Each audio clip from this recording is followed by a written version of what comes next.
American Express Jersey Assurance is here to help fans. Listen to this. If you purchased a jersey from the NBA store using your American Express card and your player switches teams within 1 year of purchase, you can get a free replacement jersey. Pretty cool, right?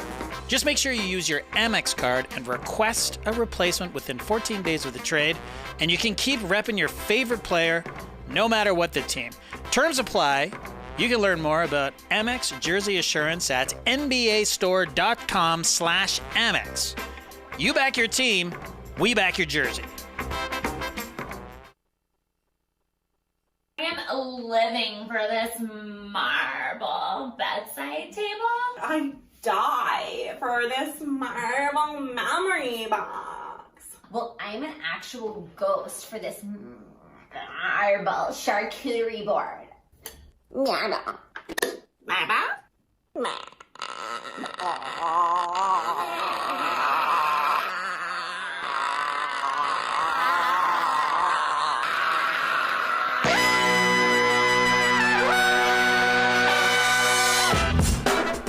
Good morning, sweet world, and welcome to the No Dunks podcast on the Athletic Network, a fine network. It's Tuesday, December 6th, 2022. I'm J.E. Skeets here in the Classic Factory, and alongside of me, as always, Tass Mellis. Podcast listeners, this is for you. Next to Tassie, it's the bearded one, my top shot hot boy, Trey Kirby. Hey-yo. Hey-yo! And last but not least, making the magic happen over yonder, super producer JD. Hello. There he is. Here we are. Shout out to the stream team joining us live right now on YouTube. Hit the like button, comment away, subscribe. Get your No Dunks merch over at nodunks.com. Hoodies and t-shirts and shorts and mugs and hats. Nobody doing stuff. it today. Nobody's rocking one. Yeah. That's good. We had a good run going. Did have a good run. Felt like somebody was wearing some No Dunks Maybe show a merch. mug. Why not, you know? Oh, yeah. I always Mugs got are my always Good out. Morning Sweet World mug by my side. Always, Tessie. Don't sleep on a mug. Yeah, go grab that. Especially, it makes a great That would stocking stuffer. It would hurt to sleep on a mug. Yeah. It does make a good stocking stuffer. Because then you can stuff stuff in the mug. Put an orange in little there. chocolate, little orange. Ooh, some people like them together. Send in your questions and comments to nodunks@theathletic.com. You can tweet them in too, at nodunks_inc. Or you can send us a letter.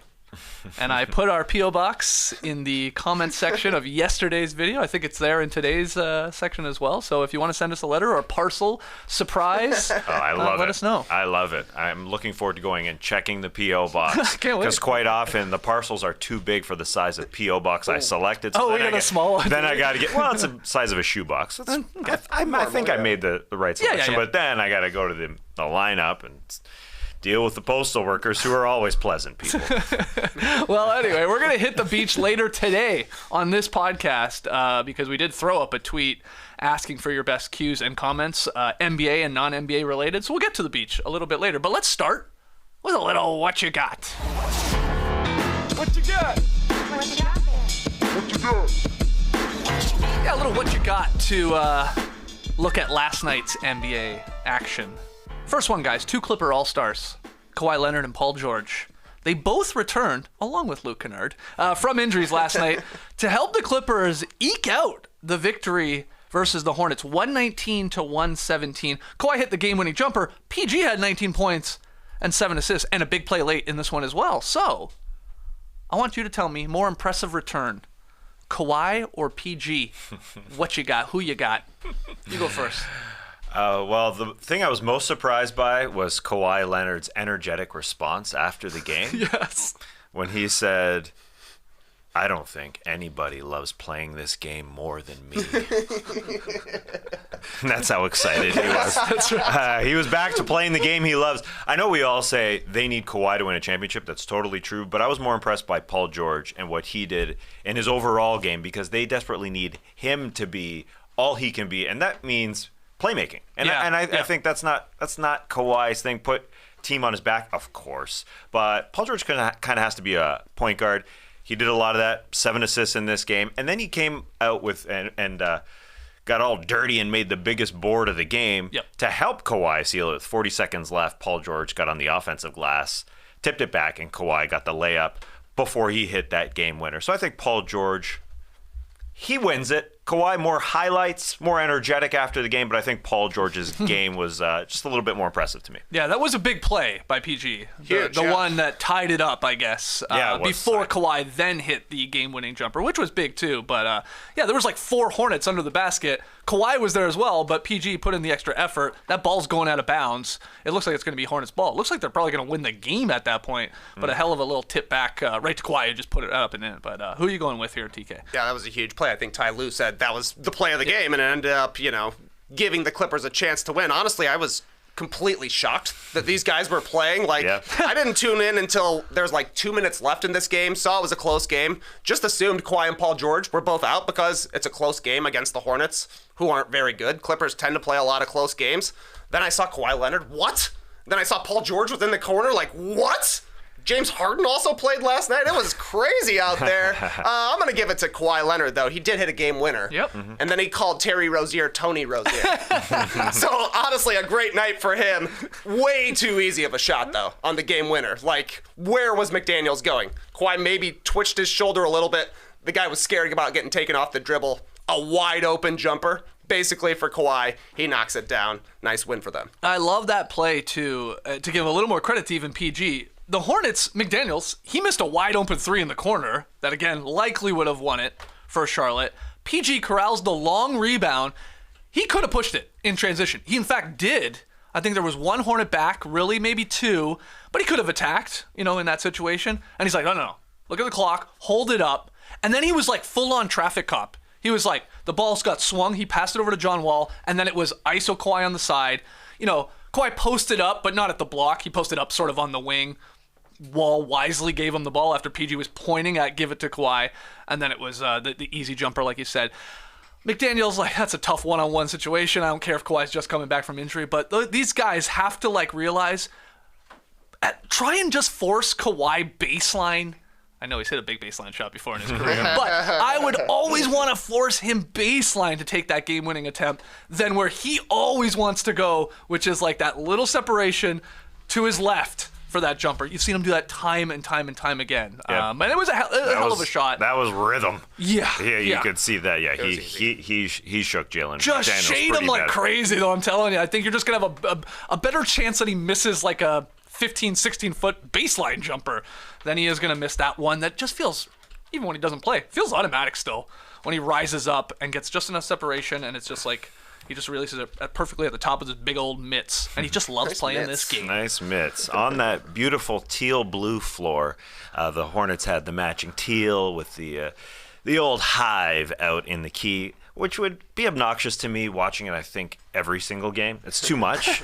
But, every once in a while you see Kawhi the jump man, playing in Michael Jordan's barn on the teal with the teal jerseys. It looked pretty cool. At the same time, you got to feel bad for the Hornets because, as Trey said, everybody is back.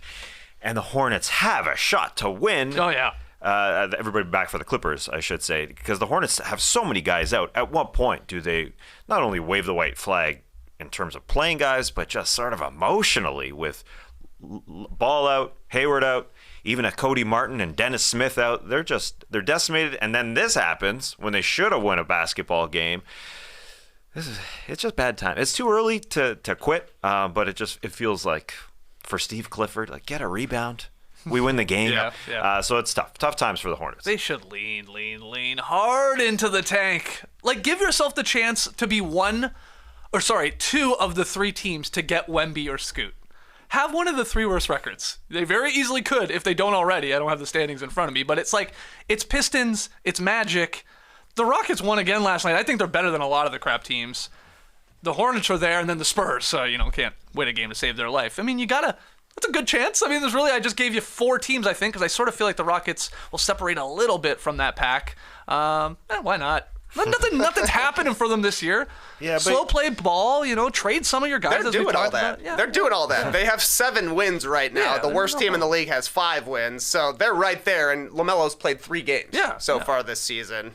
Maybe he'll play again at some point, but I think they'll take their time on this one. That's my point, yeah. Right now, the best thing the Hornets got going is every time Mason Plumlee shoots a jump shot, somebody posts a reaction of the opposing team's bench watching him shoot a jump shot, and everybody's just like, What?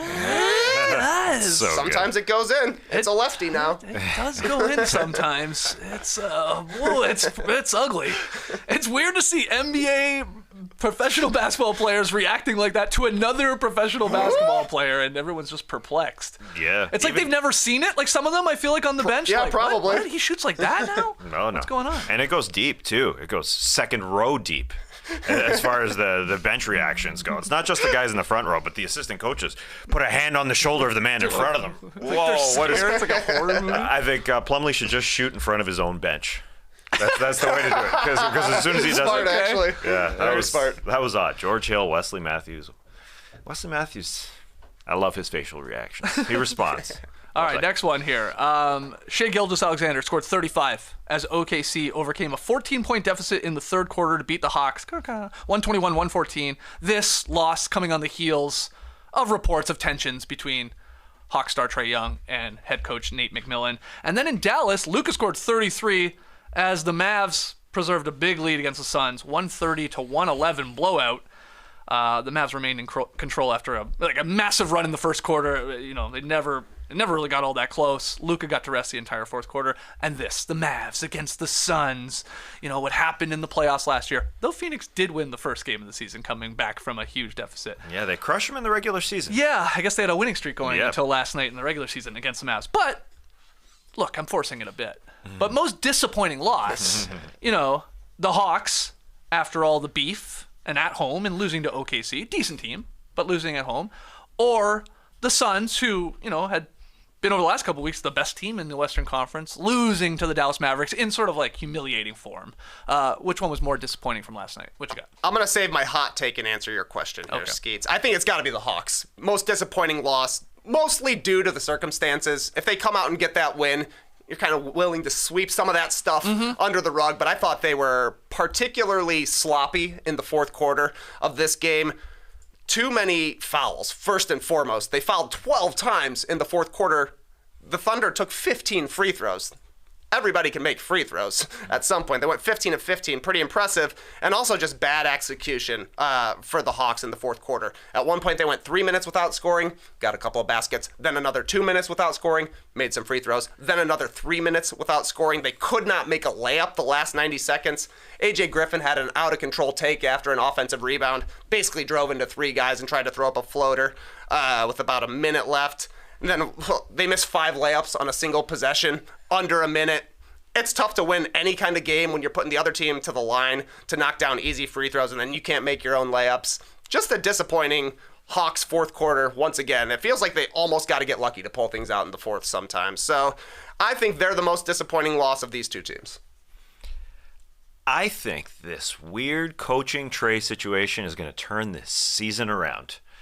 There's my hot take. It's a weird situation, and I know they blew a double-digit loss, but to me it wasn't a classic double-digit lead. But to me it wasn't a classic. We're getting jump shot after jump shot from Trae and DeJounte, just this isolation basketball. I thought they were getting good shots in that fourth quarter, and they're giving it away. And they're missing 2 of their better defenders in their starting lineup, in DeAndre Hunter and John Collins. They desperately needed those guys. They had Jared Culver being the Shai Gilgeous-Alexander stopper in this game, which is unfortunate. I thought DeJounte Murray would be able to handle Shai Gilgeous-Alexander. That's his thing, a defensive perimeter guy. But that's how big Shai Gilgeous-Alexander is. He's too big for DeJounte Murray. So I don't think this was one of those losses where you say, well, they're just going to be bad. I think this little internal combustion that happened can bring this team together, as weird as that sounds. The guys were up and cheering for Trae Young throughout this game. He had a bad shooting night. He was missing jump shots. The entire team had bad shooting nights. They were sloppy on defense. I think that just has to do with their couple defenders not being in there. I don't know. Sometimes you just need a little spark. And this weird spark that can awaken this team could be that. Listen, they're an average team that gets average effort a lot of the time. But they're up double digits against a decent team. Yeah. And they gave it away in non-Hawks fashion. Hawks fashion is Trae, DeJounte, my turn, your turn, my turn, your turn. To me, they're getting good shots, even if they were forced, and they just played bad defense in this one. What did you think of Trae's comments before the game? Obviously asked about the beef with McMillan. He said, I'm not going to read the whole thing, but he repeated several times, it's unfortunate, it's a private matter, and people don't know the full story. He didn't take like any responsibility. And then Nate McMillan, he had a lot to say too, but he said part of coaching is keeping your team together, keeping a group, a family together. You're going to have these situations. And then he sort of addressed the idea that this got leaked and that this normally doesn't get out. It happens and it got out. They both seem more upset about that. Oh, yeah. It's a very Draymond Green, Jordan Poole punch-esque, where they were pissed that it got out. Yeah, where the attention turns to not what happened between the coach and the player, but like, who told this to Shams or whoever broke the news. Yeah, I was a little worried about for the reporter who was asking Trae Young pregame, because that reporter, Zach Klein here in Atlanta, was just asking him over and over and over again. You weren't on the bench. You weren't on the bench. Why? Why weren't you on the bench? John Collins was on the bench. Why weren't you on the bench? Fair question.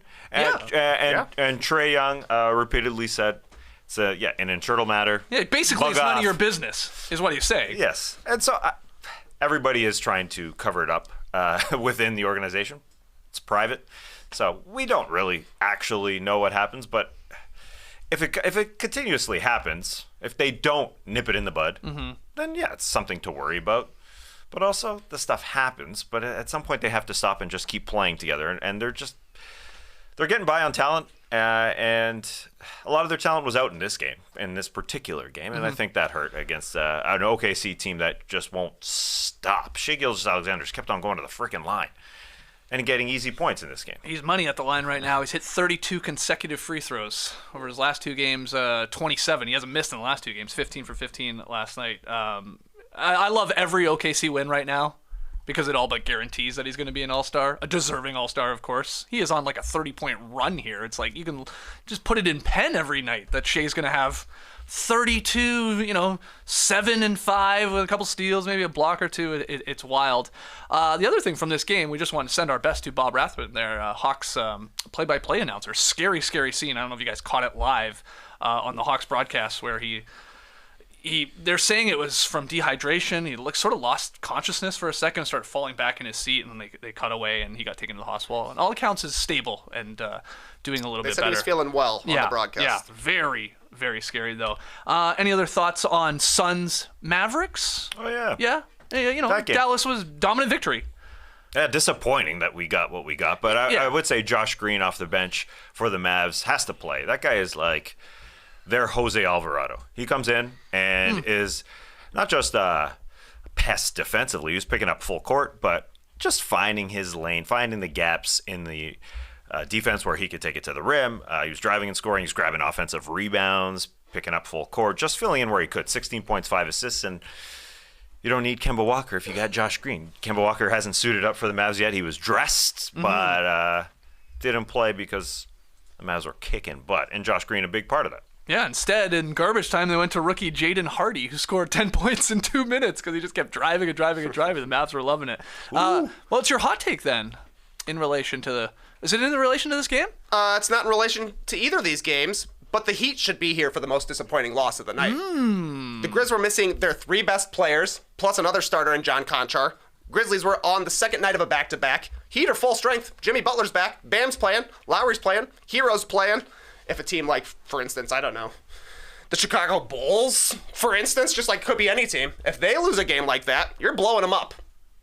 And that's the chatter around the Bulls if they have a disappointing loss like that. So why aren't we doing the same for Miami? Exactly right. I thought that was a stinker for the Heat. How many points did they end up scoring? 93 points? Yeah. Against a tired, resting Grizzlies team?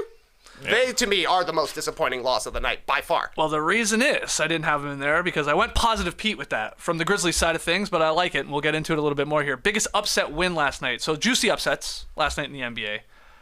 Andrew Nembhard scored a season-high 31 points. He had 13 assists, 8 boards to lead the undermanned Pacers over the Warriors. In Houston, Jalen Green scored 27 to lead the Rockets to the double overtime victory over the 76ers, with Harden struggling in his return from injury. And then finally, Tyus Jones had a career-high 28 points, 10 assists to lead the very shorthanded Grizzlies, like Trey was saying, to the 101-93 victory over the Heat. No John Morant, no Bane, no Triple J, no Conchar, and went on and on and on. And Heat, full strength. So yeah, they could have been a disappointing loss, or we could say hell of a win from the Grizzlies. So, bigger upset last night. Trey, you get us started. Pacers Rockets beating the Sixers there in double overtime, or those shorthanded Grizz? I think the biggest upset is the Pacers because they won without Tyrese Halliburton. They won on the road, and they did it against the Golden State Warriors, who've been pretty solid at home. Incredible performance from Andrew Nembhard, 31 points, 13 assists, 13 of 21 from the field. I think I heard on the Daily Ding today that he didn't even score 30 points when he was a college player. John Hollinger tweeted today How's that possible? he played 131 college games. He never scored more than 25. That's crazy. Yeah, and so then he goes into Golden State and puts 31 on the Splash Brothers. He was looking like Curry at times. Like he was doing some step back. He had Curry bobbling at one point late in this game. Oh, yeah. He made more shots than Steph and Clay combined. Whew. So I will give them the biggest upset of the night because, I mean, you're rolling out there without your star and Tyrese Halliburton. That's pretty impressive. Did Steph Curry know who Andrew Nembhard was coming into this game? I'm not 100% positive because Maybe not. When he hit that shot, that step back shot on Steph turned around and looked at him. He was like, who the hell is that? What is that guy? In the last 3 minutes there, that was a Steph-like shot. That was literally him looking in the mirror. And then he got to the elbow. It wasn't just lucky three-point shots. He got to the elbow, banked it home with 2:45 left, and just was very judicious, smart with the lobs that he had in the last few minutes. He put them away. He threw that one lob to Jackson to the ceiling, though. Yeah. I mean, I'm not sure that was a good pass, but Jack, that guy could fly. He knows. Yeah, Isaiah Jackson's got hops. So no Halliburton, no Miles Turner either. Yep. Obviously, the Warriors, let's give them an excuse here. This was their second loss at home. That they have been great at home. They missed Andrew Wiggins desperately. The Pacers got off to a big lead.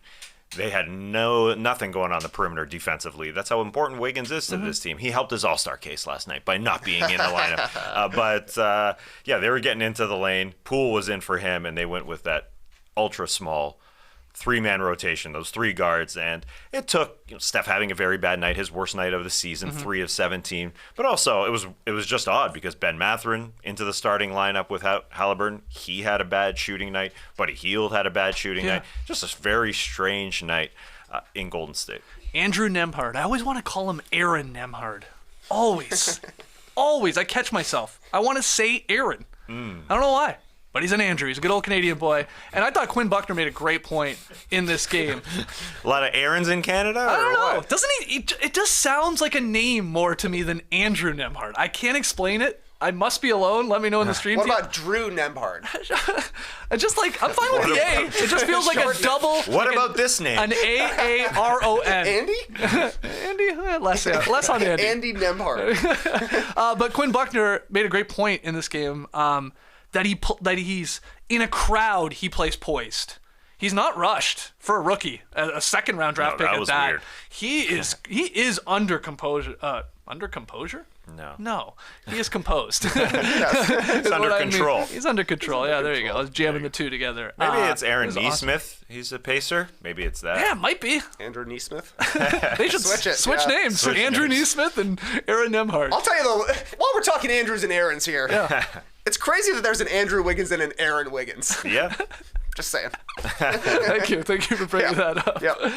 And as for like any of those other games, Trey sort of already talked about like why aren't we pointing fingers at the Miami Heat for this stinker of a loss? Oh, it's terrible. Which it is. Though I did say, I think it was on yesterday's show, after that Grizzlies game, the Heat have a very easy schedule. So I will really start panicking and maybe pushing the hey, blow it up, make a trade button if they start dropping some of these next games because it's a very light cupcake schedule for the Heat.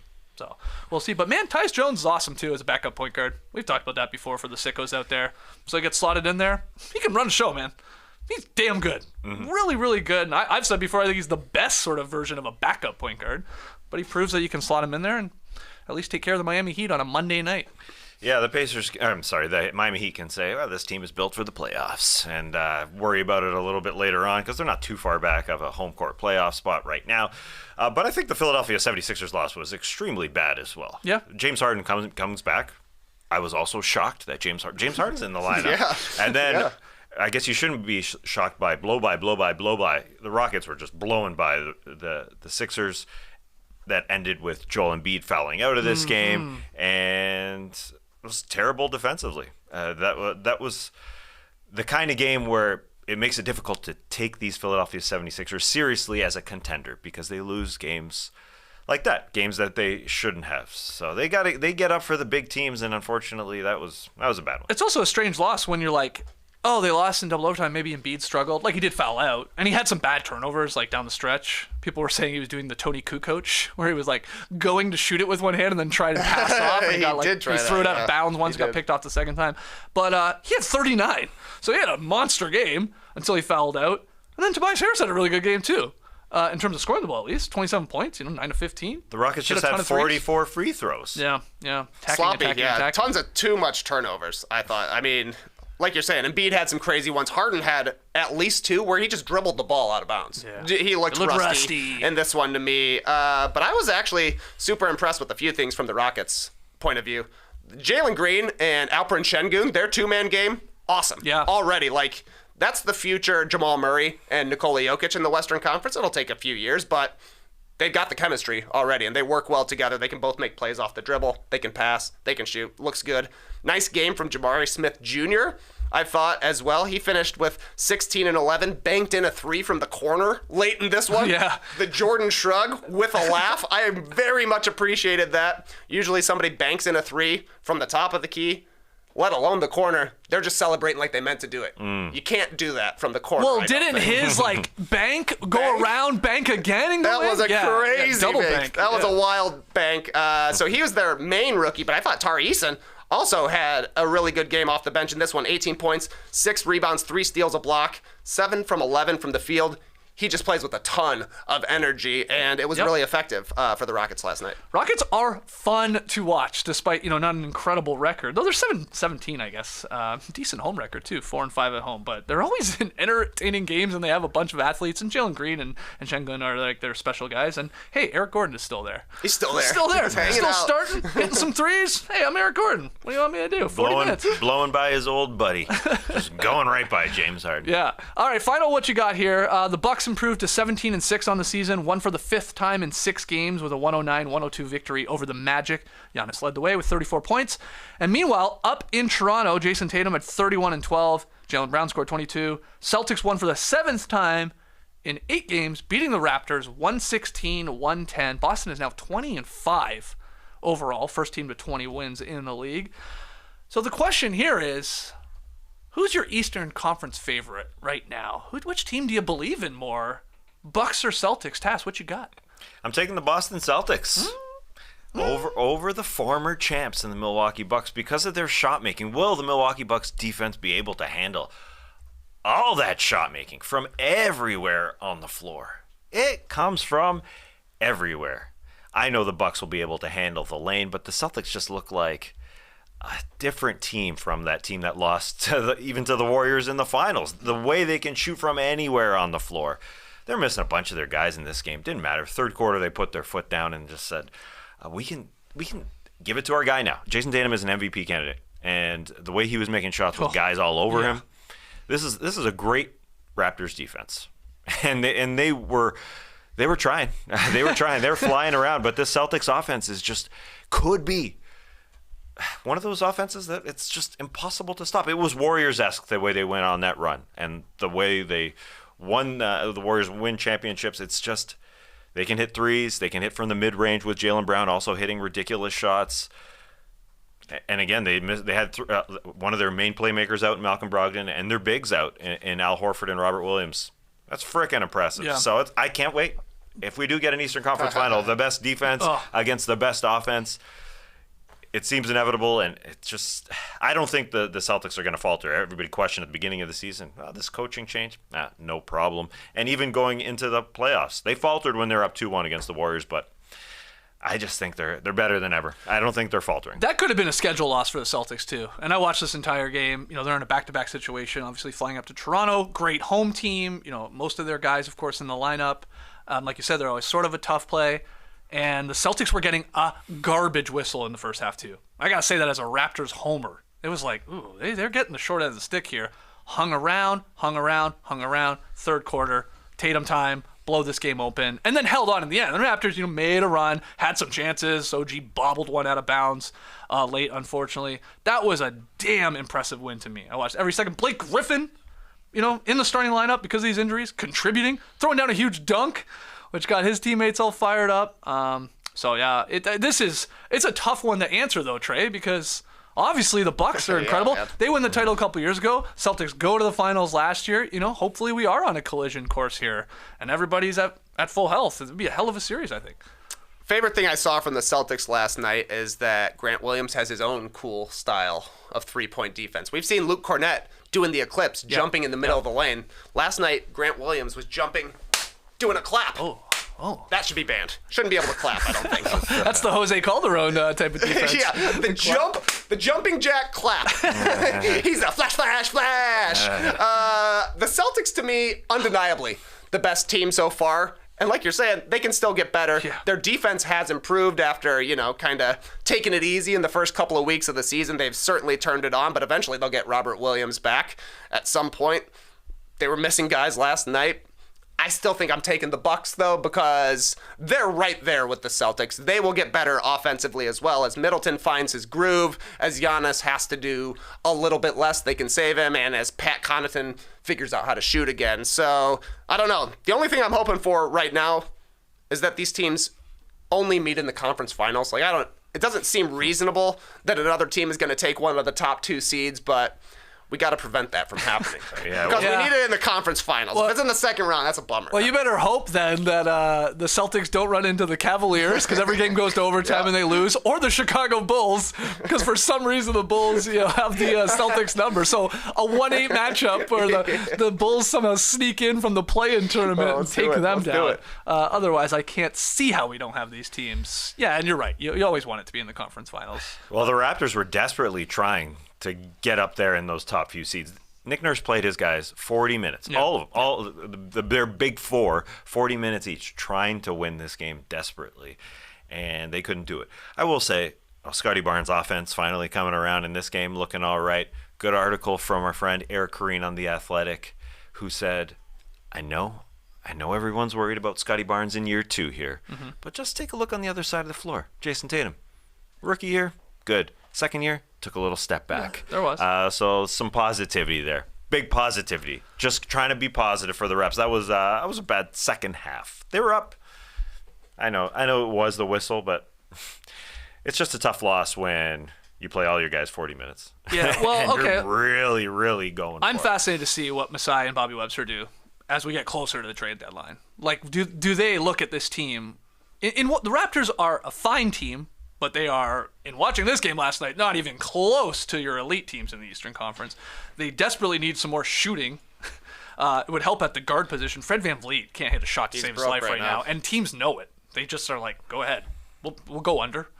Yep. Fire away, Fred. We don't have you don't seem to have much confidence in your shot. So he's like on a really bad run. I think his last 5 games are he's shooting 30%. Yeah. And then they could also use a big. They're a big team because everybody's 6'8", but at the center position against some of these squads in the Eastern Conference, I think they lack there. So I just wonder, will they look to make a move?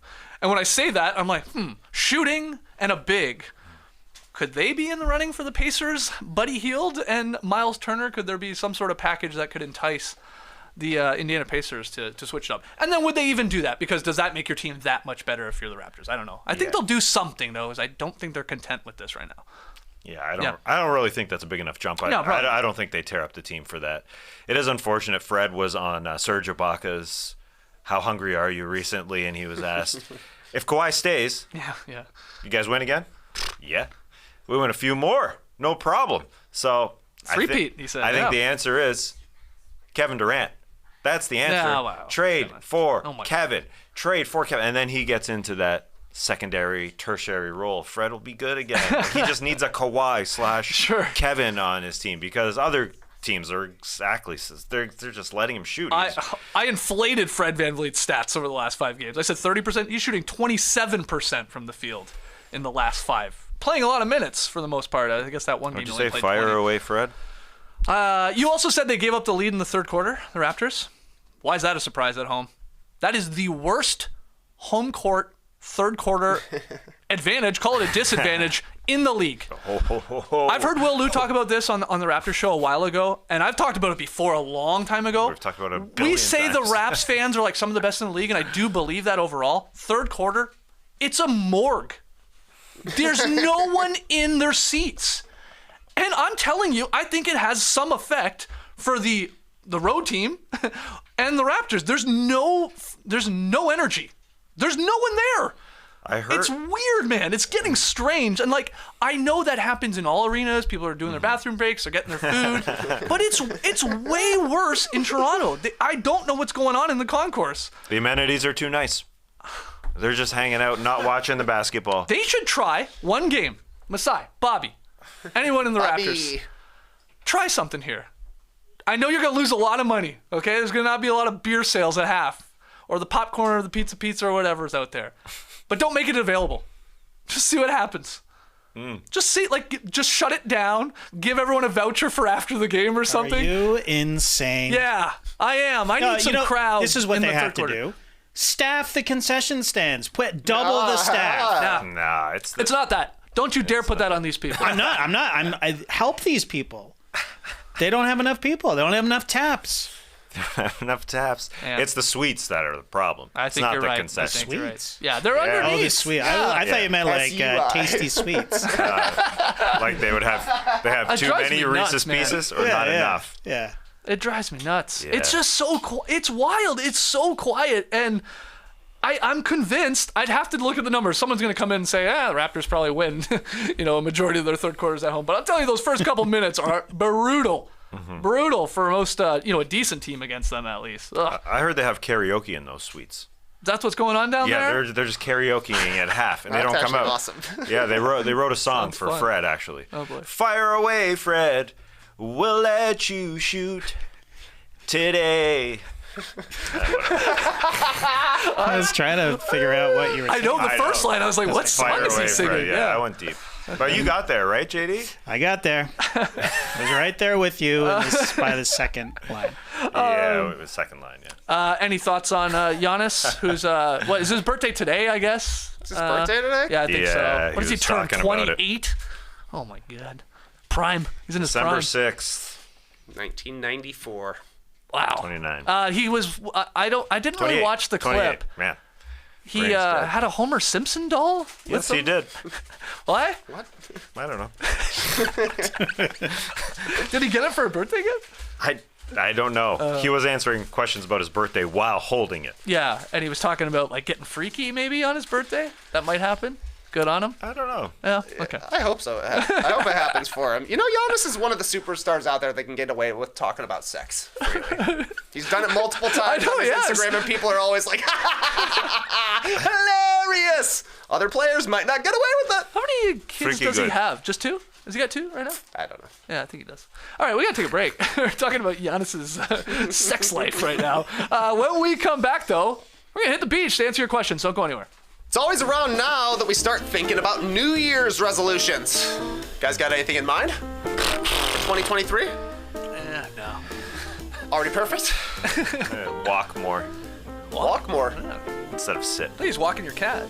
Yeah, I'm walking my cat more. I'm one of Walk my those cat people. more. Nice. I got a few in mind as well. More emotional vulnerability. That's a big one to me.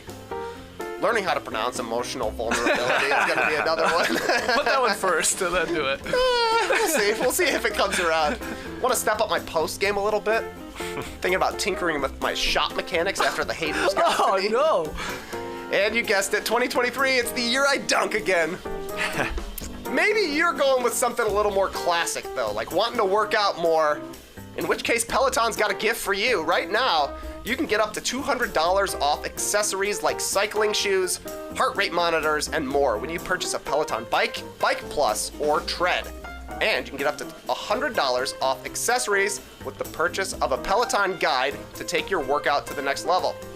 Make this the first step toward achieving your fitness goals in the new year, and once you start, you'll see why so many people stick with Peloton. With a variety of workouts from cycling to scenic runs, boot camps to power walks, you'll find classes that work for you, taught by world-class instructors who know exactly how to get the best out of you. So don't wait. Get this offer before it ends on December 25th. Visit onepeloton.com. All access membership separate. Offer ends December 25th. Cannot be combined with other offers. See additional terms at onepeloton.com. If you own crypto and leave it on the exchange where you bought it, like Coinbase, that's a mistake. We've heard the news lately. Exchanges closed, accounts frozen, dreams crushed. People are learning the hard way. Crypto on an exchange is not really in your control. So what can you do? Get a secure crypto wallet and control your crypto yourself. You need to check out Zengo, the simple and secure crypto wallet with everything you need.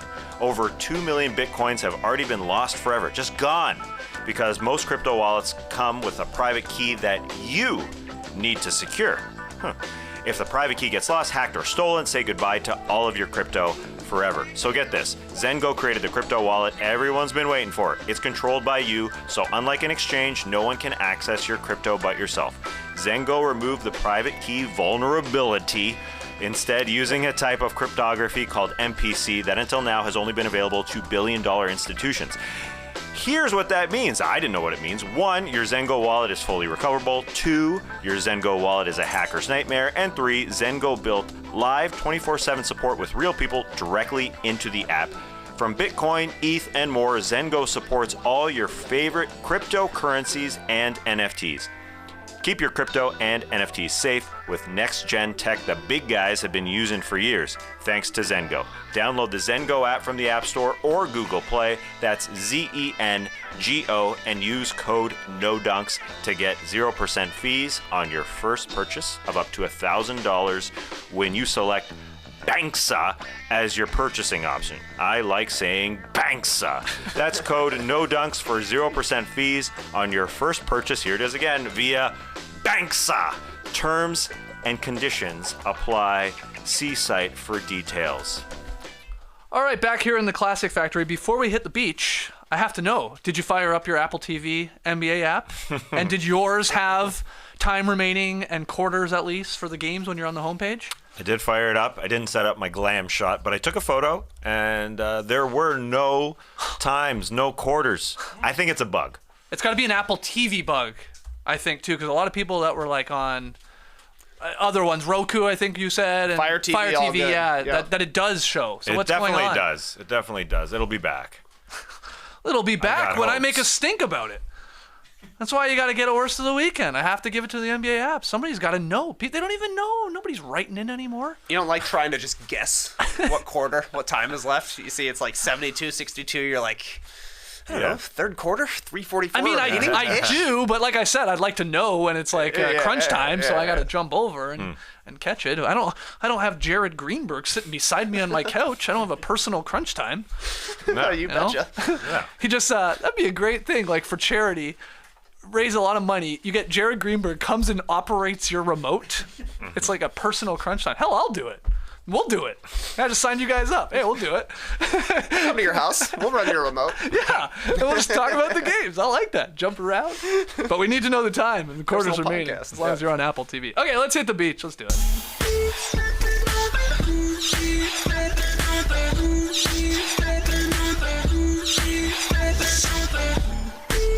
Oscar and the stream team, man, chill out. He's like, in all the caps locks, what can I do for an autograph from you guys? Well, send in a letter.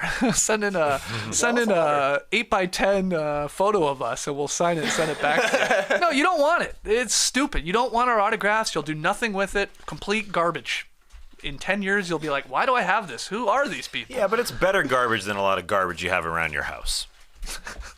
I have a lot of garbage in my house. Doesn't mean it shouldn't be all thrown out, in my opinion.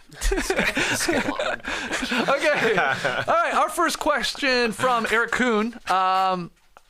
Russell Westbrook has been coming off the bench for the first time in his career. He's playing well. Who are the top 5 NBA All-Stars who moved to a bench role toward the end of their career?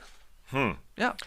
Well, I took a look at this, and my criteria was you had to be really good out of the gate in your career. You had to come out of the gate and be a really good star, because there are other guys that did it differently, like oldies John Havlicek, started on the bench, became a starter, went back. Kevin McHale came off the bench, was a star, and then became a starter. Even Manu Ginobili didn't fit my criteria. Even if he was a starter, could have been a starter, could have been a billion-time All-Star if he wanted to, but he never came off or never started a lot in his career. When he started, he was an all-star. But Popovich got to him really early. So I wanted guys, again, big name players. Yeah. Because it's so difficult to do that. So here's my list. The top 5 stars that made the transition to the bench later in their NBA career. Top 5, top 5, top 5. Top 5, top 5, top 5. At number 5, it's Russell Westbrook. 14 years, never coming off the bench. A former MVP, seemed like he was going to be stubborn like Allen Iverson. No, I'm not coming off the bench. Here he is with the Lakers. Just like Russ says, why not?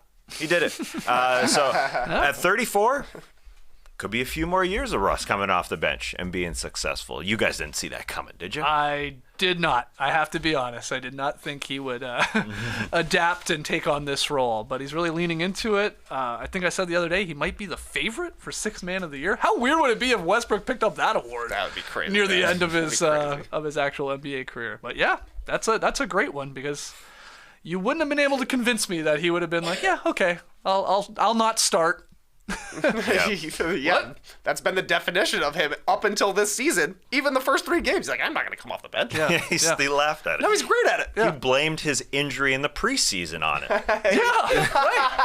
I forgot about that. I was cold. I was cold coming off the bench. I didn't know what to do. He's learned it quickly. Yep. He's he took did. to it. Okay, number 4, Carmelo Anthony.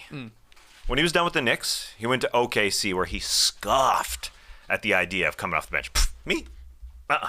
So OKC trades him. He ends up on the Houston Rockets after being released by the Atlanta Hawks. It just doesn't seem like this is going to happen. He goes to the bench for the first time in his career with the Houston Rockets. No, that didn't end well. He went home, actually, if you remember that. Yeah. Sat at home for months and wasn't playing. Rockets eventually release him. Took him to another 9 months until he signed with another team. The Portland Trail Blazers is where he found his love for playing off the bench. And then he extended his career. It seemed like at age 34, he was kind of done when a team didn't pick him up for 9 straight months. But he found his love with the Blazers, came off the bench with them, and then he got to play with the Banana Boat Bro. A dream of his to play with LeBron off the bench in Los Angeles. So that was another shocking one. It seemed like it was done. He tried it once with the Rockets. Wasn't working out, but extended his career. Is he going to do it again? That's the real question. Yeah. He hasn't officially retired by any means. I mean, he's just feels like he's just waiting until we get a little closer to the to the playoff push here, and then pick his team or a team that will want him to come off the bench and maybe win you, I don't know, a quarter or a half in a playoff game. I think he could still obviously do that in terms of hitting some jumpers, hitting some threes. Perhaps a return to the Denver Nuggets. Carmelo Anthony is a shooter off the bench. They need some shooting off the bench. He'd have to wear number 51 now, though, because Nikola Jokic wears 15. Yeah. So he can't wear his old number. Yeah. Okay. We get that question a lot. 15's going to be retired in Denver. Who's it going to be? Jokic. Yeah. The 2-time MVP. Yeah. They got to give a little love to Melo, though. What are they going to do?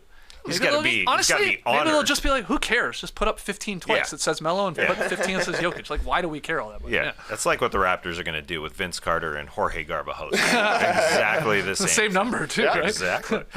And thankfully, he went to the bench and was successful because Hoodie Melo was born late in his career. Yeah. And we wouldn't have that meme without it. I mean, he didn't play with a hoodie on the basketball floor in NBA games, but still, we needed that. Okay, number 3, Dwight Howard.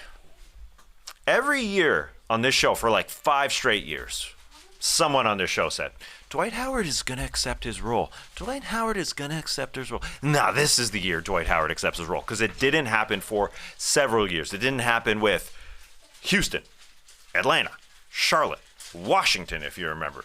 A lot of teams that we went through. Yeah. And then finally, it happened when he went back to the Los Angeles Lakers and he ended up winning his first championship because of it.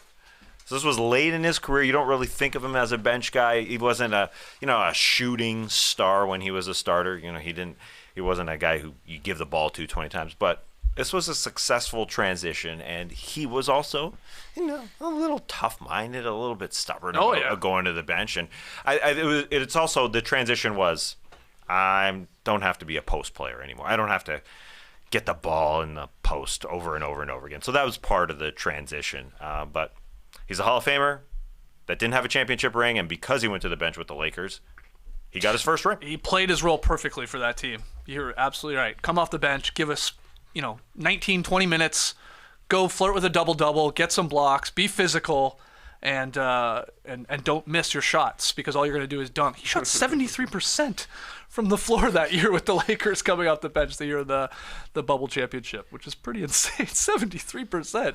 I mean, it had to be all just dunks and layups. Maybe he threw up the odd three-pointer at the end of a quarter, but wow. That's accepting his role. Yeah, I know. And doing it well. At number 2, Derrick Rose. This one's a little bit different because injuries destroyed his career at the beginning of his career, and he had to go to the bench a lot earlier. He was traded from the Bulls to the Knicks, and things just went bad. If you remember, he was supposed to be playing for the Knicks one night, just disappeared. He's in the lineup. He was just gone. He went and signed with the Cleveland Cavaliers after that Knicks experiment for the minimum. At 28 years of age, a former MVP signed for the minimum. Things were not going in Cleveland, if you remember that. He just left the team for a couple weeks. He was thinking, am I going to be a bench player? Am I going to try and succeed in this role? He was contemplating what he was going to do with his career again at 28 years of age. And then things changed. Things changed drastically. That was 2017. And he's still playing now, even though he was contemplating what the heck he was going to do with his career. He got back with his old coach, Tom Thibodeau, in Minnesota. He had a 50-point game with the Wolves. Yep. Okay, he was starting then, but that was amidst him he was coming off the bench a majority of that season, Exactly. Yeah. And then he went to Detroit, and now he's been with the Knicks for several years. Yep. He extended his career a long time after it looked like it was over. Yeah, I would say this is the first year, too, where it doesn't look, because of injuries, too, even in a bench role, doesn't look like the Rose for those last couple of years, like you said, Minnesota, that Detroit, the Knicks. He was always, you could pencil him in for 15 points off the bench easily, and then he'd have those explosive games where you're like, oh, D Rose of old. But like this year, it's finally, I don't know, looking his age a little bit. Maybe it has just been, they're playing the younger guys a little bit more. Tibbs is finally, but yeah, he extended his career is a great way to put it by adapting to a bench role. Yeah, the rehabilitation story of Derrick Rose is pretty wild. Yeah. When you On court. Yes, on court. When you look back at it, it's a roller coaster. Yep. But the most successful one is at number 1. Andre Iguodala is number 1. Started the first 758 games of his career, every single game. And then a new coach came in with the Golden State Warriors. Steve Kerr came in and said, I'd like it if you came off the bench. I know you've been starting for 10 straight seasons. Come off the bench. He went behind Harrison Barnes, and the rest is history. They won 4 championships in 8 seasons. If he hadn't sacrificed, who knows what happens with that Warriors team that just kept sacrificing for each other, and that's why they're champions. And he won a Finals MVP. Yeah. He was starting then as well, but they threw him in there. A wild roller coaster there for Andre Iguodala, and he may not think he wasn't a star. He did make an all-star team with the Philadelphia 76ers. That he was in that number 1 role, and Mark Jackson was giving him that role as well with the Golden State Warriors. And then things changed. David Lee, Andre Iguodala, everybody sacrificing, and then things changed, and they win. Good list. A lot. They win a lot. Yeah. Surprised he didn't have Vince Carter in the mix, though.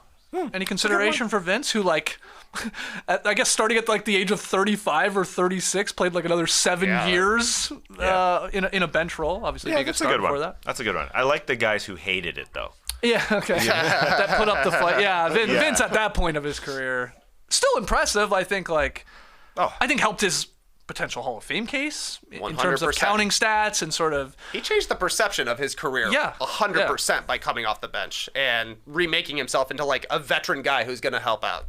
I think Vince has to be on the list. I would also add Jason Terry, a starter in the league for the first 8 seasons of his career, including when he finally got to Dallas, eventually moved to 6th man, won 6th man of the year. They won a championship. He flourished there. Rondo is very similar to Dwight Howard there with the Lakers. Yeah. And then I think Bill Walton probably tops the list. He's a 2-time MVP, won a championship, and then won another championship and 6th man of the year with the Boston Celtics on one of the greatest teams of all time. Yeah, I think in that light, Blake Griffin could do it with the Celtics as well, although he wasn't an MVP. Yeah, the MVPs are good to include on this list. I didn't include like the six men that perfected their craft, like Jamal Crawford, Lou Williams.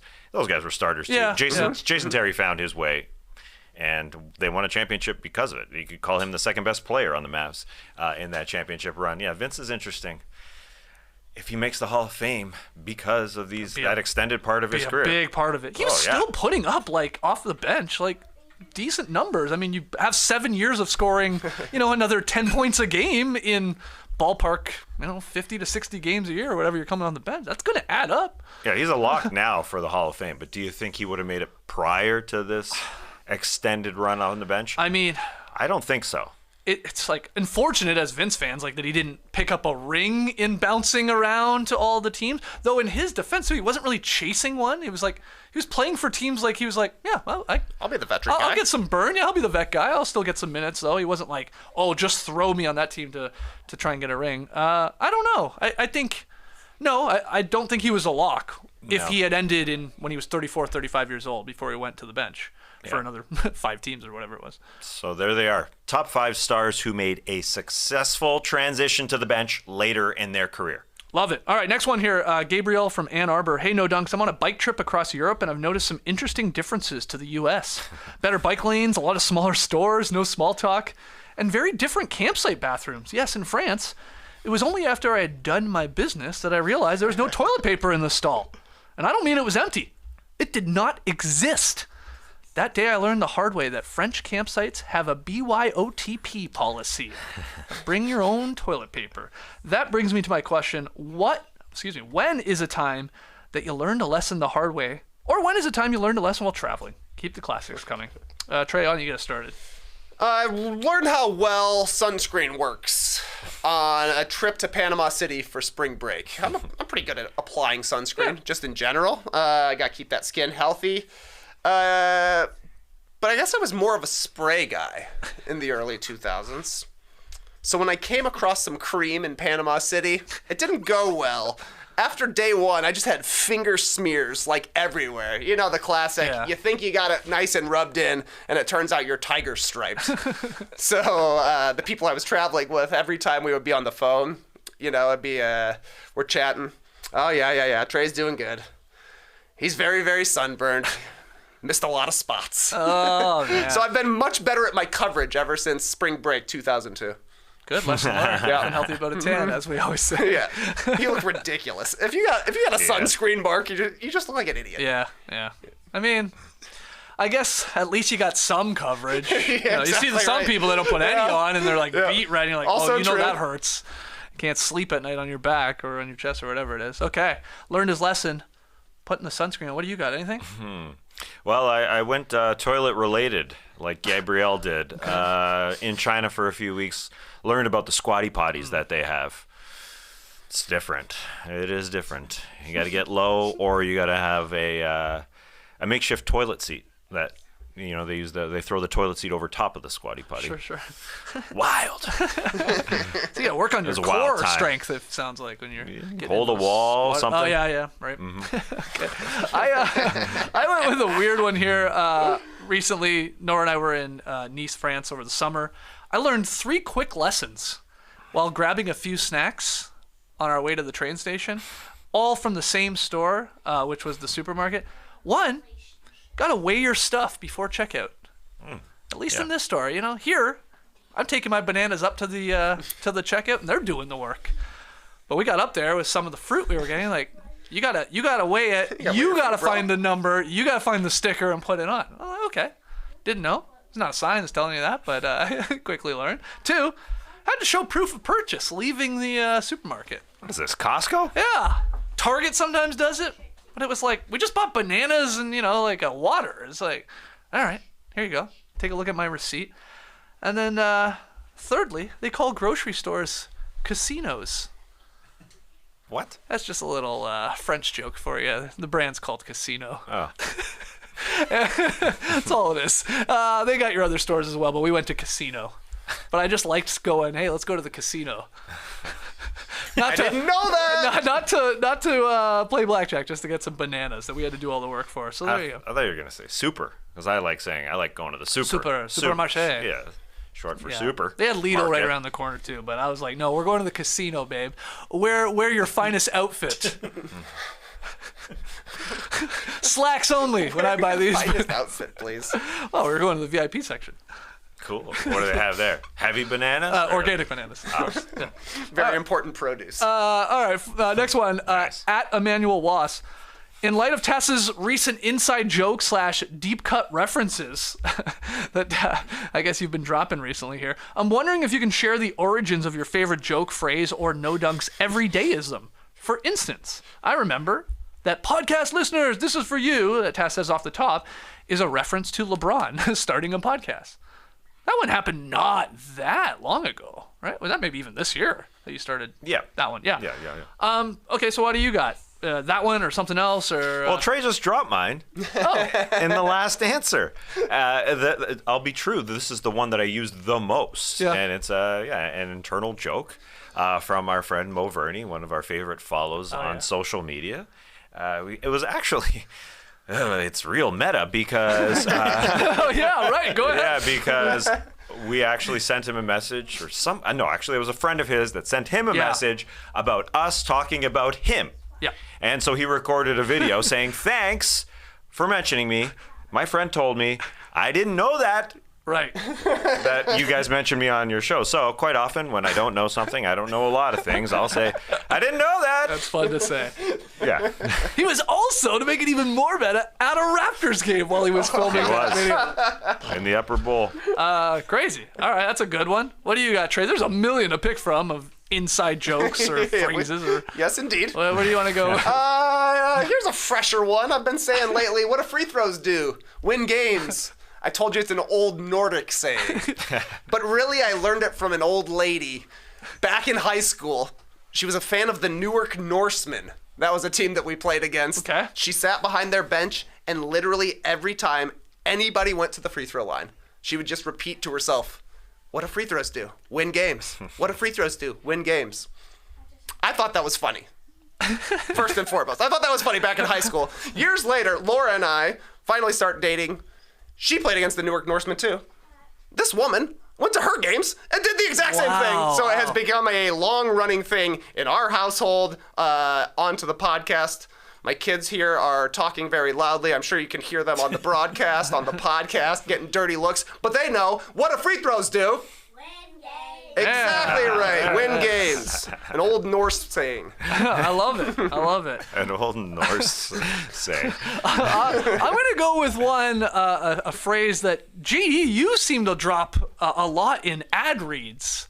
And that is a variation on Beverly, my old friend. I feel like you've done it twice. At least twice. You did it with, it's been done with Peloton. Peloton for sure. And there's another one you've done it for. Grammarly. Grammarly, yeah, that Grammarly, sounds like my- Beverly, yeah. So, for those that don't know, and we started doing it, I think I was the first to do it, with Patrick Beverly. So, Beverly, my old friend. And I've told this story a long time ago on the podcast, but where it came from, it's from an SNL skit. But I found out about it before I learned it was an SNL skit. We were at a cottage a long time ago, of course. This is like 15 years or so. And Brody brought like a date to the cottage, a woman we had never met, this Irish woman. And she was a lot of fun. She could party. She was Irish. And she got really drunk one night and just kept saying, Beverly, my old friend. And she kept saying, like, Brody, you're being a real knob job. And she like kept saying all these lines. And nobody knew the reference she was saying. Like, nobody. And we just were like, wow, she is crazy. Like, she's zany. Like, this is a fun one. And then we learned, I don't know, a year or two later, like, somebody asked Brody, and it's like, oh, no, we had just watched the SNL skit with Will Ferrell. It's, like, called, like, the Dr. Beeman office skit. And he's done it a couple times where he's, like, just like this. He's like basically just a jerk doctor. Like people come in, they're asking about their babies, and he's like on the phone busy, and he's like distracted, and like that's the bit. And that's where it was from, because in the first skit, he talks to Beverly on the phone. He doesn't say Beverly, my old friend. That happens in the 2001 skit, which they brought back. I think Jimmy Fallon's in that one. And so that's Beverly, my old friend, which was the callback to the skit prior. Anyway, that's where it came from. But shout out to, man, I'm drawing a blank on her name, on Brody's ex-girlfriend's name, the Irish chick. Slipping my mind, do you too. remember? She was a knob job. Yeah, What'd you the say? real- Saoirse? I don't know. No. Sure. What? Was there a reference for knob job, or was she just calling first Brody a I knob know. job because he's a knob job? Will Ferrell in one of them says, he says to the people that are there, one of my patients is being a real knob job. They're really weird skits. Look them up on YouTube. They're They're very funny. Very, very funny. Because they are so stupid. Yeah. And it's, they're good. So. And then I don't know who selected it as a drop for the basketball. Yeah, around for a while. definitely got picked as a drop for Patrick Beverly. It's so good. It's fun to say anything that sort of sounds like Beverly blank my old friend is a fun thing to say. All right, let's keep it going here. At Young Larry David tweeted in, I think Big Tasty would be a great nickname. Which current NBA player should we bestow with this moniker? The Big Tasty, not the Big Nasty, which was Corliss Big Williamson. Tasty. Does anyone have an NBA player that we could try and nickname the Big Tasty? Thomas Bryant. Why? I don't know, man. He's big. He's big. Big, tasty Thomas. Just sounds right to me. Yeah. My other options were like Luka, He's a stronger, bigger guy. Yeah. He's got some tasty moves. Yeah, Alperen Şengün, similar sort of thing. Like they call him Baby Joker. Yeah? Nikola Jokic's nickname is Big Honey, Big Tasty. Honey is tasty. Do we think very Big Tasty similar. is a good nickname? I do. I think it's a very good Yeah. nickname, actually. Yeah. I was like Thomas Yeah. Bryant. That's he's a Big T. I bet people call him Big T Yeah, sometimes. maybe. Hey. The peanut gallery over there is. I know. It's a We're long almost time. done. We're it's almost a long done. podcast today. Yeah, it is. What do you have Is for it? Big Tasty? I don't have a really good one. I was going more on the nose. Like I was wondering if there's a player that licks his lips a lot. Yeah, or their fingers. Steve their Nash fingers. would have been the Big Yeah. Tasty. He was always licking his fingers. Yeah, maybe a little too small, but big. Yeah. Hito Turkoglu, he licked his fingers a ton when he was with the Clippers for a bit. Nice. That one game. Big Baby Davis, if he was around, he licked his lips that one time. Like he just finished something. But And then he it's took been a while. when he was with the good. Magic, he took a giant drumstick during Thanksgiving, like after a game, and was chomping on it. Oh, they Tasty won bite on there from- Thanksgiving? Yep. Yep. They I always have remember it that. He also ate Shopping. pizza with us. He did? Dancing Heater. He loved that pizza. Okay. He loved it. Hold on. I mean, I did say Corliss Williamson was called the Big Nasty. Why don't we call Zion Williamson the Big Tasty? That's all right. That's all right to me. Just go with Williamson? Yeah. That's good, actually. He's not going to do The it. Big Tasty and the Big Easy. He's going to kill it. You don't think he's going to be on board? No, there's too many fat weight jokes Yeah. there. Jeez, that's why it works, though. Crushed. He should start, like sort of off of Shaq's barbecue chicken, but when he's, like, bodying guys down there, he should start licking his fingers after he starts doing work inside. awesome, actually. Dunking on That would be guys. so good.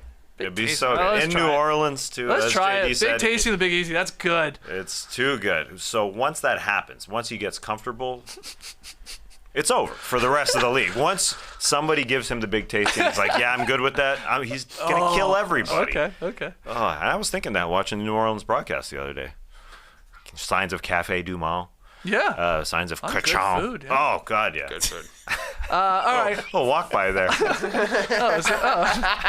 So they're here because of the runoff, yeah? The voting election again here in Georgia? yeah. No school. Is that what's going on?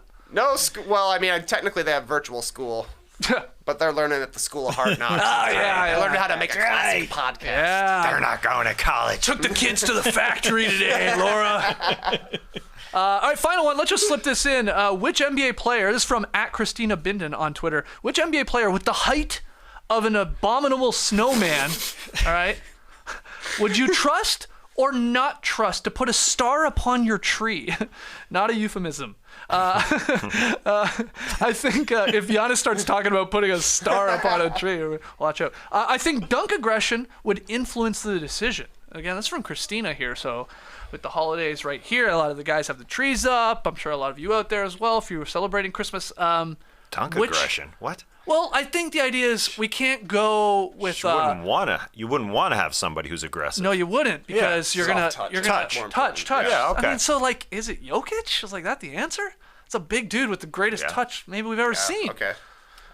I was honestly just going like the biggest guys. Okay. You know, so I'm like Boban. It's perfect because he's gentle. He's not Boban's going to gentle, ruin a too. holiday. Yeah. He wants you to have a great holiday. I think Arvydas Sabonis would be my historical guy that I want out there. Giant hands, giant head, biggest Santa hat in town, no doubt about it. And just like Boban, great touch. Yeah. Yeah, great ones. On the flip side, I ain't trusting Hashim Thabit. No, thank you. No, he's Stones. gonna fall over and knock over your tree or bobble it. Yeah. What about Bol? I think would be in today's Yeah, game. sure. He's 7'2". He's got a ridiculous wingspan. Yeah. He's not like he's not aggressively dunking on guys so that we can take out the dunk aggression. You know, he's There's fluid. finger rolls. There's He's like a finger point rolls. guard. Yeah. He would roll that star across his hand. Just try and flick it up Oh, there. jeez. Yeah, try and land it. Try and stick it. Brooke Lopez, I think, could do it. He's got the touch. He's got the 3-point. I mean, if it's like a Disney-related star upon the tree, yeah, he would guard that with his life. You know, it's like a Mickey or I don't know. They probably make these, right? I'm just assuming. Yeah, of course. Surely, yeah. I bet the Lopez brothers actually have beautiful trees. I would agree with that. They'd have. Right? It just I think seems they have like a ton of decorate Disney lot, yeah. ornaments and Yeah. Star Wars. And, No, I think they oversaturate them with ornaments that aren't needed. Oh, it's like That's a not commercial. Like a pretty, yeah, pretty one. yeah, It's- you're right. I bet you're That right. could be Yeah, too many wild ornaments. Brooke, Robin, we need to see a photo of your tree. Yeah, send us a photo of your tree. Yep. No euphemism there. Also, a corny one here. Taco wouldn't let it fall. Nice. Get back in the league, man.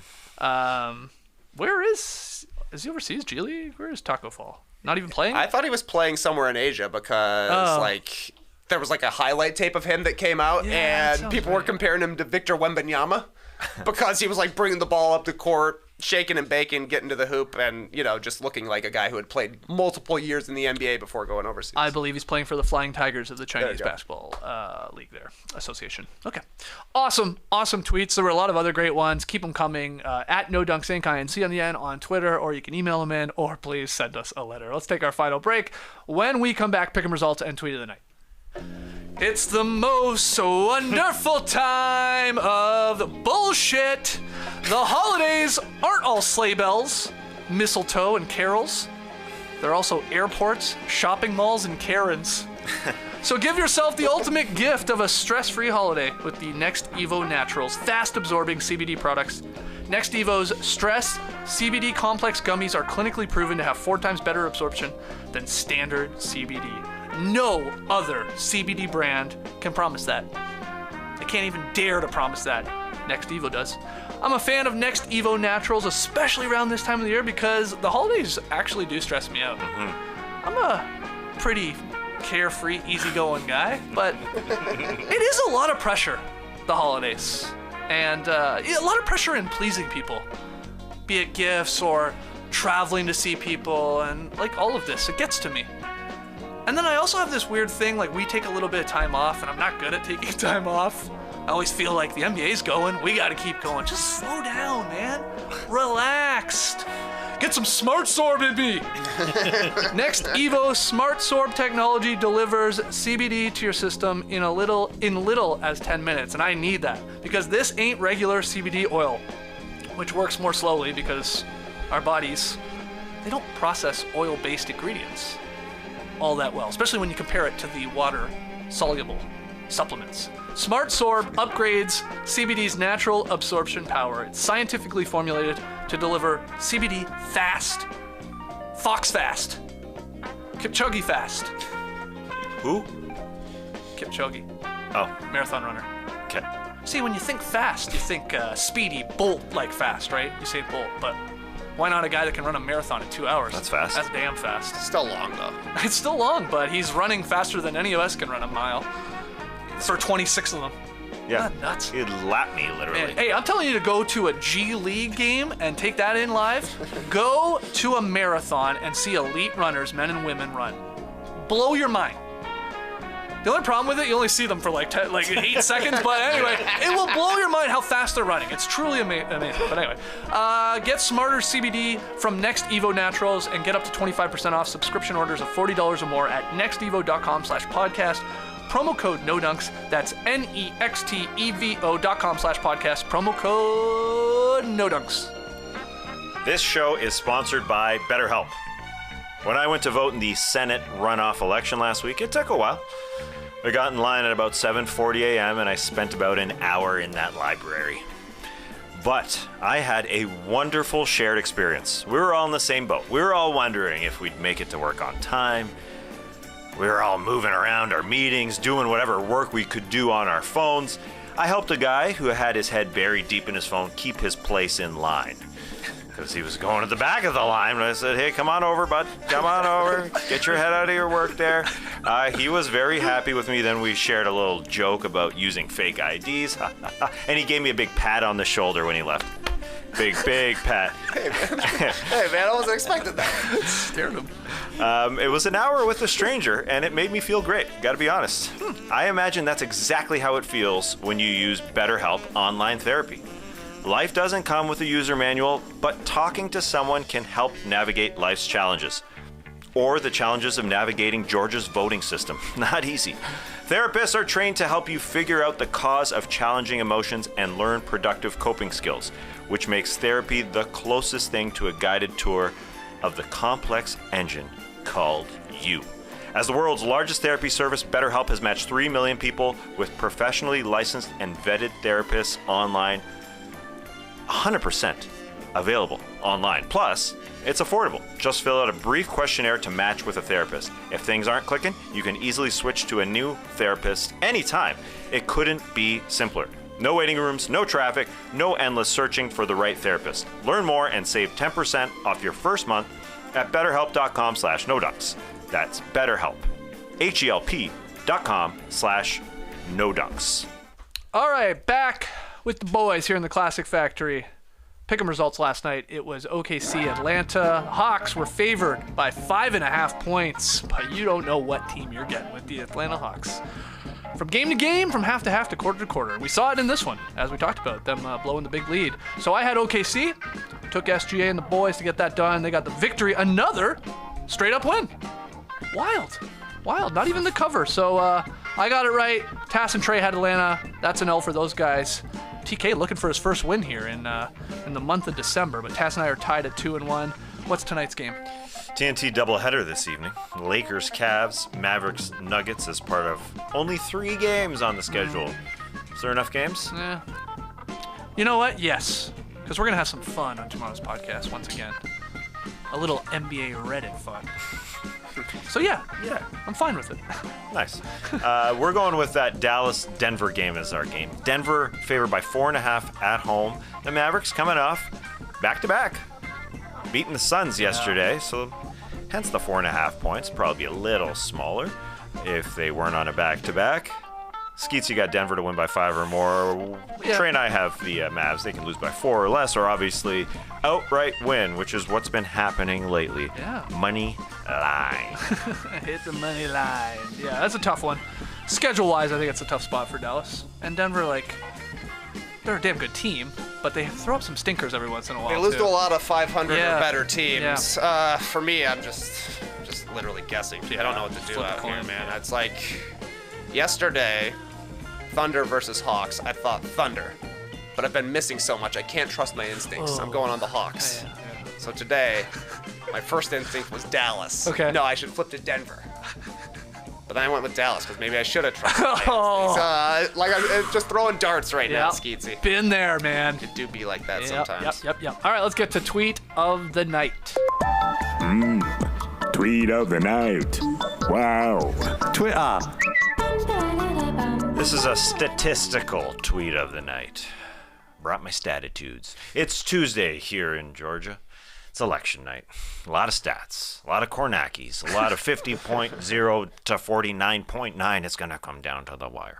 So I went with a numerical stat here. Okay. Brady Klopfer, he tweets, there are 3 active NBA players with the last name Murray, And right now, they all have a true shooting percentage of 53.6%. What are the odds of that? True. What are Have the we fact odds? checked this? Of course. So we're have. talking DeJounte Murray, You can Jamal call me Murray, Stephen Kornacki. and Keegan Murray.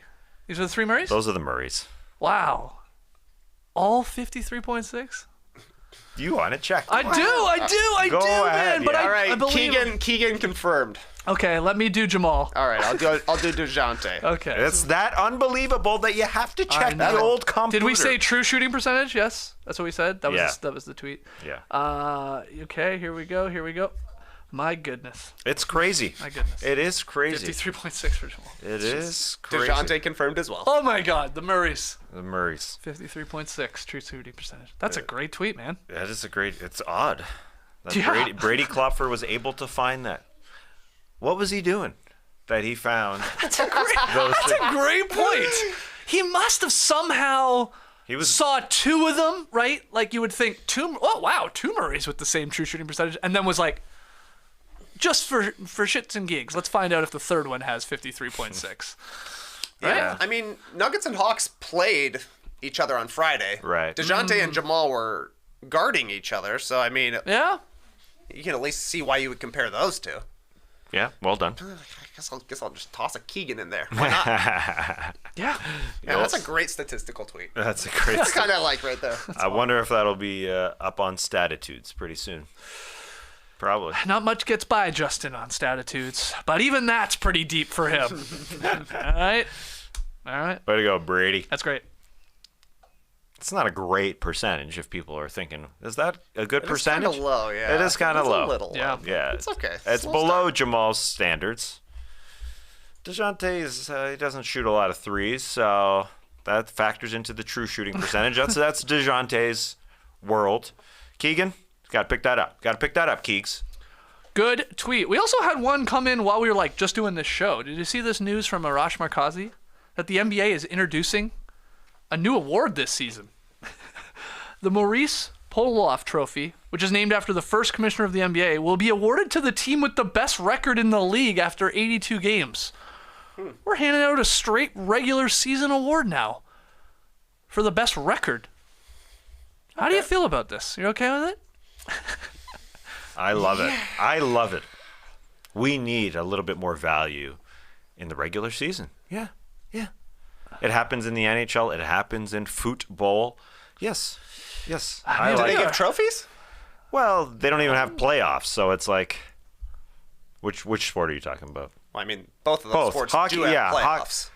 No, in soccer, I mean, it's at the table. Yeah, not, Yeah. yeah. It's a big deal. I meant FUTBOL. Yes, sorry. It's World Cup season. I should have edited that one, actually. Yeah, they don't care about the playoffs. And in hockey, yeah, they give out, I forget the man's name that it's named after. Yeah. But yeah, they do? give one, yeah. It's a war. Not that it really matters because then they go into the playoffs and that first team loses. My gut tells me they're doing all these new awards, the ones we've seen for MVPs for Eastern and Western Conference Finals last year, right? Now this for the regular season team award. I think they're dropping all of these to gear us up for the mid-tournament, Yeah. it's which will possible. then have an award of some sort. Probably have a tournament team and stuff like that. So it's like, oh, we got these for everything, man. Don't you worry. Don't you get upset about that mini tournament. We're giving out a crystal ball to that as well. But, yeah, I don't know. I'd love to see two teams be going for it on the final night of the season. Trophy game. Trying to get this pretty little globe. Good question from Sam Unono in the stream team. What if there's a tie? The team in the Eastern Conference, same exact record as the team in the Western Conference, first seed. Very, very possible. 2-ball? 2 balls. 2 ball. Yeah, maybe. Drop the ball, split it into Split it? 2. I don't know, like a. Be interesting to like see. a yin yang It's a good symbol, I question. guess. I wonder if it's going to become a thing where, like, you don't want to get this. You know, like, none of the players will touch it, just like they won't touch the Larry O'Brien trophy before winning a championship. I also wonder if this will become a meme. You know, like congratulations on your Podoloff. We got the Larry OB. Yeah. I fear that will be true. Well, what will happen is if, like, let's say the Celtics go on, have the best record in the league, then they lose to the Bucks or the team in the finals or whatever. They lose. well then it's going to be like, this is cursed. You don't want to be the number one seed. Like if that goes for a couple of years, like you're going to need the number one seed in the regular season to go on to win the title, and everybody will be happy with this. But I think people will just forget about it. Yeah. Afterwards, this is just going to go sit on a mantle in some executive's office. It's just for pictures. They just made it for pictures. And also because you think I don't even think they'll do a photo shoot with this with the players. I don't. I think the executives? Yeah. Send it to Wick. Because I think even they know. They're like, why are the Celtics going to care? They went in the finals last year. They're trying to win a championship. They have 17 banners, for crying out loud. We're going to give them this because they won 3 more games than the Suns? They could also, I don't think they're going to care. Clinch the best record in the league before the season's over, right? Like 5 games left. What are they going to do? Just like have a ceremony? Maybe. I think maybe a pregame ceremony with the GM or the coach or something. I don't think a player's going to touch this. I'm with you, Trey. We shall see. Yeah. Well, it was like they introduced the Eastern Conference and Western Conference MVP trophies last year. Mm-hmm. They were kind of forced to take it. But that's trophy, you gotta take it. I don't know. That's a little bit more, isn't it? You know. Yeah. To get to the finals. Yes, it's more than the Podolov. Podolov also, he used to be the designated for the MVP of the league. Yeah. That was given to Bill Russell. So they also needed to give a trophy to Podolov. Oh, there maybe is that part of this. this. It's the President's Trophy in hockey. There you go. Yeah. Good stuff. Yeah, that's what it's. I thought it was named after someone, but it's not. I was wrong. Thinking Lady Bing. Lady Bing. The old lady. The lady. I love that there's a trophy called Lady Bing. All right, let's call it there. That was a fun show. Tomorrow, like I said, I believe we're doing like another NBA Reddit podcast. Absolutely. Yeah? Pulling our favorite threads from the NBA Reddit world and talking about them and breaking them all down and having some debates. And then pulling some yarn. Pulling a thread. Yeah. Yeah, pulling some yarn. Whatever. Hey, what do you want to knit tomorrow? Maybe a classic. On Thursday, we got new No Buffs, a Survivor podcast. Only 2 episodes of Survivor left, so if you're a Survivor sicko, now's the perfect time to get in.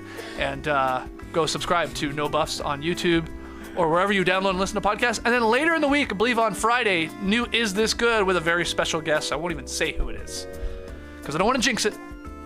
Because this person's a very busy man. I will say it's a man. Giveaway. Oh, man is in his name. Ah. Yeah. Do you know what it is? No. Oh. Terrence Mann? Matty O will have Terrence Mann on Is This Good to ask him about whether or not it's good to wipe your butt standing up. No, it's not Terrence Mann. It's someone else with man in their name. Figure it out. Clipper Bros. You heard it here first. Have a great time. Turn up. Love you guys. Awesome. Thanks for joining us, and remember, it's got to be Manuel. That's the only person with a man in their name. No, it's not. No. I think I cracked the code. Oh, don't say it. Don't say it. I don't want to say it out loud. Say it right after we go off air. I'm going to say it as soon as the end screen comes up so people might hear it. Okay, here we go. We'll see you guys tomorrow. Embrace the day. Joe Mandy?